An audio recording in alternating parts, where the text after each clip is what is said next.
नमस्कार साथियों, एक बार फिर से आप सभी का आपके चैनल में बहुत स्वागत है। आज की क्लास में हम डीएलएड सेकंड सेमेस्टर के फर्स्ट पेपर वर्तमान भारतीय समाज और प्रारंभिक शिक्षा के कुछ एमसीक्यू टाइप क्वेश्चंस को सॉल्व करेंगे।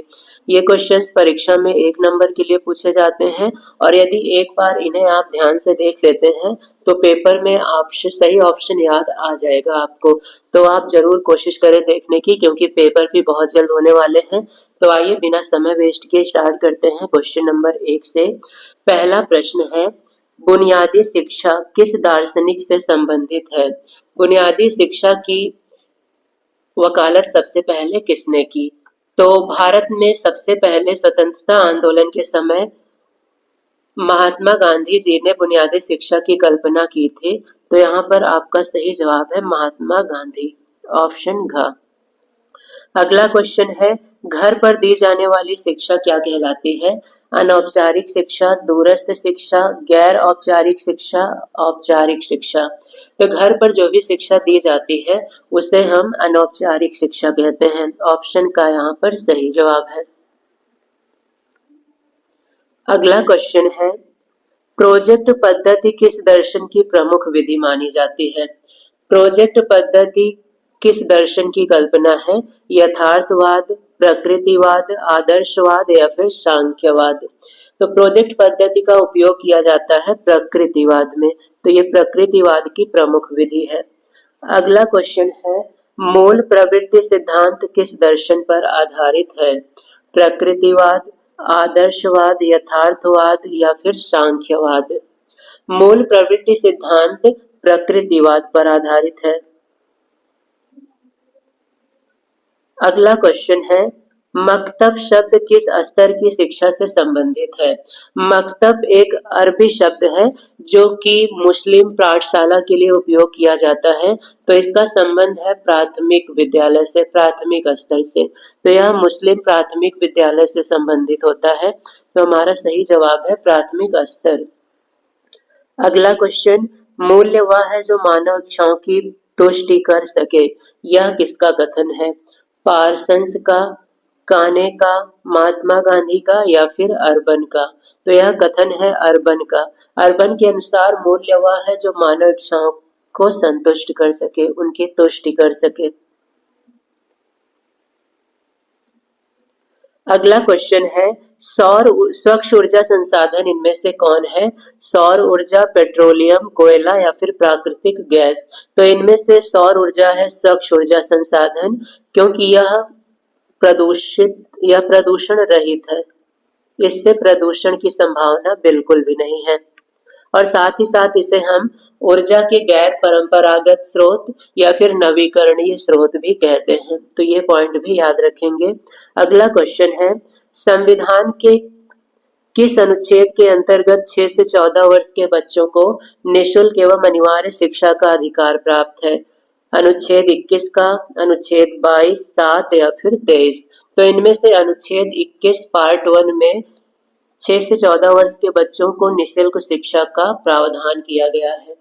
अगला क्वेश्चन है, आदर्शवाद के अनुसार शिक्षा का उद्देश्य क्या है? आत्म अनुभूति, आत्म अभिव्यक्ति, बालक का सामाजिक विकास, बालक का प्राकृतिक विकास? आदर्शवाद के अनुसार शिक्षा का उद्देश्य होता है आत्म अनुभूति करना। अगला क्वेश्चन है, प्रकृतिवाद किस प्रकार के अनुशासन की बात करते हैं? प्रभावात्मक, मुक्त्यात्मक, दमनात्मक, सामाजिक? तो यहाँ पर सही जवाब है प्रभावात्मक। प्रकृतिवाद में प्रभावात्मक अनुशासन की बात की जाती है। अगला क्वेश्चन है, वे मूल्य जो संपूर्ण विश्व की प्रगति एवं भलाई से संबंधित होते हैं उन्हें कौन से मूल्य कहा जाता है? सत्य, वैश्विक, संपूर्ण या फिर कोई नहीं? तो संपूर्ण विश्व से संबंधित मूल्यों को वैश्विक मूल्य कहा जाता है। इंग्लिश में इसी को ग्लोबल कहते हैं। अगला क्वेश्चन है,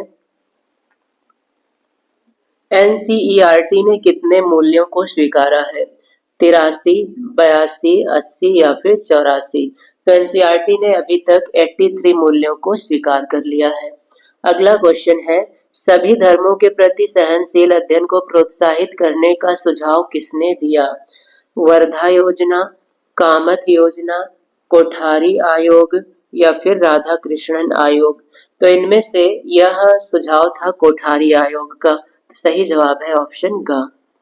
अगला क्वेश्चन है, मूल्य हमारे व्यवहार को करते हैं, दर्शित, प्रेरित, नियंत्रित या फिर सभी। तो मूल्य हमारे व्यवहार को दर्शित भी करते हैं, प्रेरित भी करते हैं, नियंत्रित भी करते हैं, इसलिए यहाँ पर चारों ऑप्शन सही है। अगला क्वेश्चन है, भावनाओं के विकास का संबंध मूल्य के किस पक्ष से होता है? ज्ञानात्मक, भावनात्मक, मनोगत्यात्मक, कौशलात्मक। भावनाओं के विकास का संबंध भावात्मक पक्ष से होता है। भावना और भावात्मक दोनों सेम है। अगला क्वेश्चन है, हमें उस शिक्षा की आवश्यकता है जिसके द्वारा चरित्र का निर्माण होता है, मस्तिष्क की शक्ति बढ़ती है, बुद्धि का विकास होता है और मनुष्य अपने पैरों पर खड़ा हो सकता है। यह विचार किसके हैं? अरस्तु, टैगोर, विवेकानंद, महात्मा गांधी।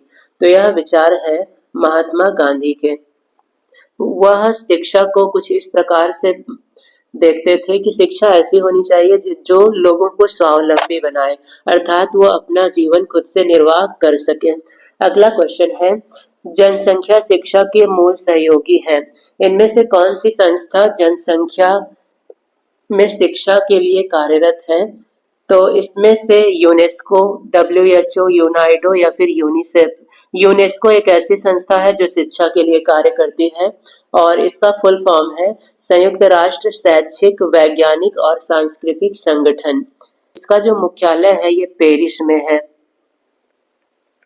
और पेरिस फ्रांस में है, ये बात भी आप याद रखें। और इसकी स्थापना 1945 में हुई थी। तो ये तीनों पॉइंट इंपॉर्टेंट है आपके क्वेश्चन पेपर के लिए। अगला क्वेश्चन है, दीवा स्वप्न पुस्तक के लेखक कौन है? महात्मा गांधी, गिजुभाई बधेका, डॉक्टर राधा कृष्णन, रविंद्रनाथ टैगोर। तो इनमें से दीवा स्वप्न पुस्तक के लेखक हैं गिजुभाई बधेका। अगला क्वेश्चन है, पाली भाषा किस काल में शिक्षा का माध्यम थी? किस समय पाली भाषा का उपयोग सबसे ज्यादा होता था? वैदिक कालीन शिक्षा में, मुस्लिम कालीन शिक्षा में, बौद्ध कालीन शिक्षा में या फिर मध्यकालीन शिक्षा में? तो इनमें से बौद्ध कालीन शिक्षा में पाली भाषा का सर्वाधिक उपयोग था। अगला क्वेश्चन है, मुदालियार आयोग निम्न में से किससे संबंधित है? प्राथमिक शिक्षा, माध्यमिक शिक्षा, विश्वविद्यालय या फिर इनमें से सभी से? तो मुदालियार आयोग का संबंध माध्यमिक शिक्षा से है। तो ऑप्शन ख यहाँ पर सही है। तो ये थे कुछ इंपॉर्टेंट MCQ टाइप क्वेश्चंस आपकी परीक्षा की तैयारी के लिए। आगे की क्लास में हम ऐसे ही और भी इंपॉर्टेंट क्वेश्चंस लेकर आते रहेंगे। तब तक आप अपनी तैयारी करते रहें और यदि अभी तक आपने हमारे चैनल को सब्सक्राइब नहीं किया है तो सब्सक्राइब करके बेल आइकन बटन को प्रेस कर लें ताकि हमारी आने वाली क्लासेज आप तक पहुंचती रहे।